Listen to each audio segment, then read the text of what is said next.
Hun havde den her idé om, at jeg skulle møde hendes familie. Og jeg havde det sådan lidt, nej, for helvede, mand. Jeg prøver jo ikke at tørre min tosser af på dig.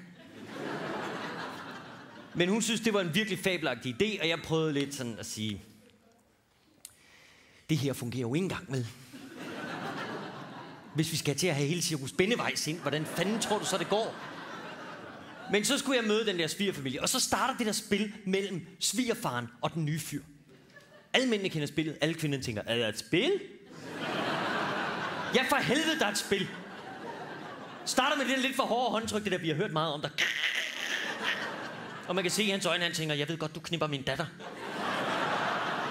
Og så går det ellers løs. Det første, han siger til mig, fuldstændig uprovokeret, det er, jeg har selv bygget terrassen.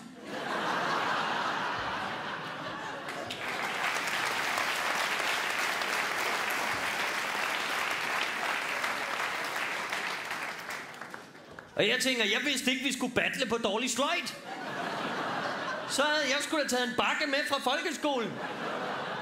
Eller et spækbræt, hvad fanden det er, jeg kan ikke engang se det selv. Men det siger man jo ikke, fordi man skal jo acceptere sig den der gamle silverback monkey og komme ind i hans åndssvage klan, ikke?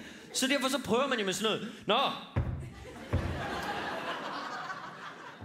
Undersænkede skruer. Eller, hvad det hedder, de der. Ja, super.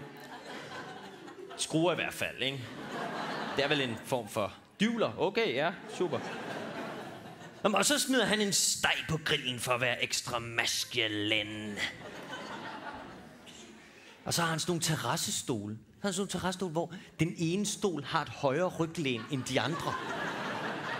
Hvad fanden sker der for abekongens tronstol, altså? Og jeg er jo så barnlig, jeg har lyst til at løbe hen og sætte mig og sige, er der førstepladser?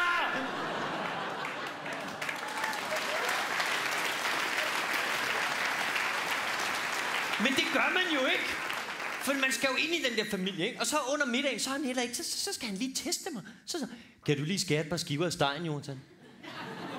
Og jeg tænker, hov. Så skal den gamle silverback monkey lige se, om den lille nye monkey kan tage en kæp og slå et kokosnød ned fra et træ. Og hunderne fatter ingenting, sidder bare og spiser.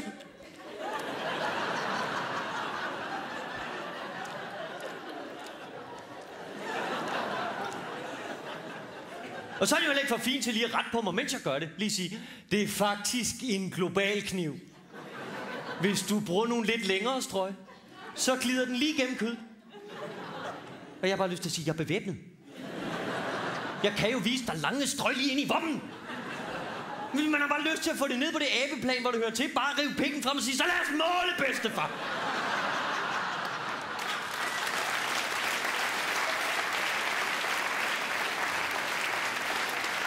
Men det skal man ikke, for så bliver det en meget mærkelig grillfest. Nej, man er nødt til at slå ham inden for selve grillfestrammen, so to speak. Så hvis jeg nogensinde skal derned igen, så er jeg min egen steg med.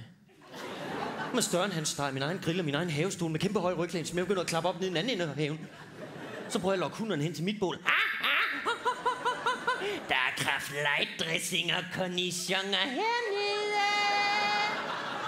Og I må se Desperate Housewives. Ja, så kan svigerfar sidde der og æde med alene med sin globalkniv, ikke? Når man så har knækket svigerfar fuldstændig, så tager man lige hårdt fat om skulderen på ham. Så går man ned bag redskabsskuret. Og kigger ham direkte ind i øjnene og siger, jeg kan forstå, du knipper min svigermor. Og han siger, det er faktisk ved at være et par år siden.